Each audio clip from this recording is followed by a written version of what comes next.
भारत के दो सबसे महान नेता गांधी और अंबेडकर, दोनों का मकसद एक ही था, छुआछूत को जड़ से खत्म करना। लेकिन जहां मंजिल एक थी, वहां रास्ते बिल्कुल अलग थे। आज हम इसी महान वैचारिक टकराव को समझने की कोशिश करेंगे।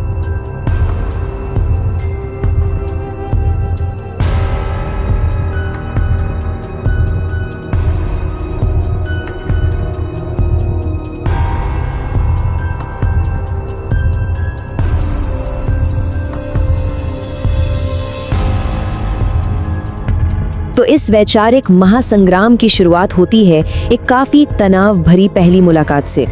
तारीख थी 14 अगस्त 1931। कमाल की बात है ना कि जब वे पहली बार मिले तो गांधी जी को अंदाजा ही नहीं था कि डॉक्टर अंबेडकर एक दलित जाति से आते हैं। उन्हें लगा कि ये कोई उच्च जाति के विदेश से पढ़े लिखे विद्वान हैं। और उसी मुलाकात में गांधी जी ने अंबेडकर से कह दिया कि वो दलितों के बारे में तब से काम कर रहे हैं जब डॉक्टर अंबेडकर पैदा भी नहीं हुए थे। बस ये बात डॉक्टर अंबेडकर को बहुत चुभ गई और यहीं से उनके बीच के वैचारिक मतभेद की नींव पड़ गई। ठीक है, तो इस टकराव को और गहराई से समझने के लिए सबसे पहले गांधी जी के तर्क को समझते हैं। आखिर जाति व्यवस्था पर उनका नजरिया क्या था और समय के साथ उसमें क्या बदलाव आए। देखिए, अपने शुरुआती दिनों में गांधी जी ने असल में जाति व्यवस्था का बचाव किया था। उनका मानना था कि ये जो वंशानुगत पेशा है, मतलब जो काम बाप दादा करते आए हैं वही बच्चे करें, इससे बेवजह की कंपटीशन नहीं होती। इतना ही नहीं, साथ में खाने पीने और शादी ब्याह पर जो पाबंदियां थी, उन्हें वो इच्छा शक्ति यानी विल पावर बढ़ाने का एक जरिया मानते थे। और तो और उनका ये भी मानना था कि इससे समाज के अंदर के झगड़े आसानी से सुलझ जाते हैं। लेकिन हाँ, बाद में गांधी जी ने एक बहुत जरूरी फर्क बताया। उन्होंने कहा कि जाति जो है वो एक खराब चीज है, लेकिन वर्ण व्यवस्था एक वैज्ञानिक और प्राकृतिक व्यवस्था है। उनके लिए वर्ण ऊंच नीच का कोई पिरामिड नहीं था, बल्कि वो चार बराबर सामाजिक कर्तव्यों की एक सीधी रेखा थी। मतलब एक ब्राह्मण का आध्यात्मिक काम उतना ही जरूरी और मूल्यवान था जितना एक सफाई कर्मचारी का शारीरिक श्रम। और इसी बराबरी की सोच को और पुख्ता करने के लिए उन्होंने ब्रेड लेबर का कॉन्सेप्ट दिया, जिसे वो शरीर यज्ञ कहते थे।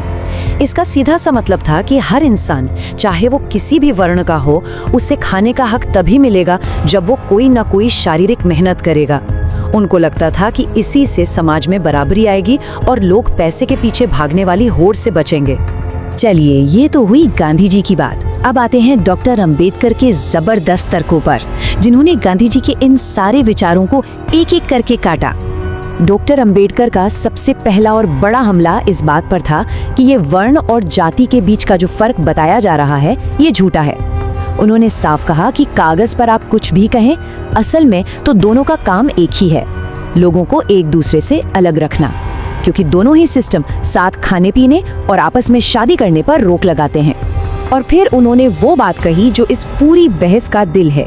अंबेडकर ने कहा, जाति व्यवस्था काम का बंटवारा नहीं है, ये काम करने वालों का बंटवारा है। मतलब समझिए, ये सिस्टम लोगों को उनकी काबिलियत के हिसाब से काम नहीं देता, बल्कि ये तो मजदूरों को ही जन्म से अलग अलग ऊंचे नीचे डिब्बों में बंद कर देता है।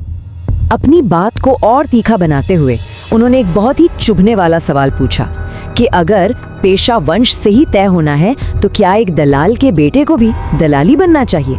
ये सवाल दिखाता है कि गांधी जी का तर्क अंबेडकर की नजर में न सिर्फ अव्यवहारिक था, बल्कि नैतिक रूप से भी पूरी तरह गलत था। ये तो लोगों से सही गलत चुनने का हक ही छीन लेता है। फिर अंबेडकर ने एक और सीधा प्रैक्टिकल सवाल दागा। उन्होंने पूछा कि आप उन लोगों को कैसे मजबूर करेंगे जो ऊंचे दर्जे पर बैठे हैं कि वो अपनी कुर्सी छोड़ दें। ये सोचना कि ऊंचे पद पर बैठे लोग खुद ब खुद अपनी ताकत और आराम छोड़ देंगे, ये तो बस एक भोलापन है। तो देखिए, जब समस्या क्या है, इसी पर इतना मतभेद था, तो जरा सोचिए कि समाधान की बात आने पर यह टकराव कितना गहरा हो गया होगा। ये स्लाइड उनके दो बिल्कुल अलग रास्तों को एकदम आमने सामने रख देती है। एक तरफ थे गांधी, जिनका तरीका सामाजिक और आर्थिक था, वो ऊंची जातियों के दिल बदलने और प्रायश्चित पर जोर देते थे। दूसरी तरफ थे अंबेडकर, जिनका रास्ता पूरी तरह से राजनीतिक और कानूनी था। वो दलितों के लिए संवैधानिक गारंटी और असली ताकत चाहते थे। संक्षेप में कहें तो एक का मकसद था वर्ण व्यवस्था को सुधारना और दूसरे का मकसद था जाति को ही नेस्तनाबूद कर देना। अंबेडकर को गांधी जी का तरीका थोड़ा संरक्षणवादी लगता था, मतलब जैसे कोई बड़ा छोटे पर एहसान कर रहा हो। दलितों को हरिजन यानी भगवान की संतान कहना और हरिजन सेवक संघ जैसी संस्थाओं की कमान ऊंची जातियों के हाथ में देना, ये सब अंबेडकर को सशक्तिकरण नहीं बल्कि एक तरह का दिखावा लगता था। उनका मानना था कि दलितों को किसी बचाने वाले की जरूरत नहीं, वो अपनी आज़ादी का रास्ता खुद बना सकते हैं। ये वैचारिक लड़ाई 1932 में पूना पैक्ट के दौरान अपने चरम पर पहुंच गई। अंबेडकर ने दलितों के लिए सेपरेट इलेक्टोरेट यानी पृथक निर्वाचक मंडल की मांग की, जिससे उन्हें अपनी राजनीतिक आज़ादी मिलती। गांधी जी को डर था कि इससे हिंदू समाज हमेशा के लिए बन जाएगा और उन्होंने जेल में ही आमरण अनशन शुरू कर दिया। आखिर में एक समझौता हुआ जिसे हम पूना पैक्ट के नाम से जानते हैं और इसी के तहत आरक्षित सीटों की व्यवस्था की गई। तो अंत में इस बड़े वैचारिक विभाजन को हम कैसे समझें? सुधार करें या फिर पूरी तरह ध्वस्त कर दें? और ये उपमा इस पूरी बहस को शानदार तरीके से समझाती है। सोचिए, जाति व्यवस्था एक ऐसी बिल्डिंग की तरह थी जिसमें मंजिलें तो बहुत थी, लेकिन एक मंजिल से दूसरी पर जाने के लिए कोई सीढ़ी नहीं थी। गांधी जी उस बिल्डिंग में सीढ़ियां लगाना चाहते थे, लेकिन अंबेडकर उस पूरी इमारत को ही गिरा देना चाहते थे। उनका मानना था कि इस इमारत की नींव ही सड़ चुकी है। और ये हमें एक आखिरी और बहुत ज़रूरी सवाल पर लाकर छोड़ देता है।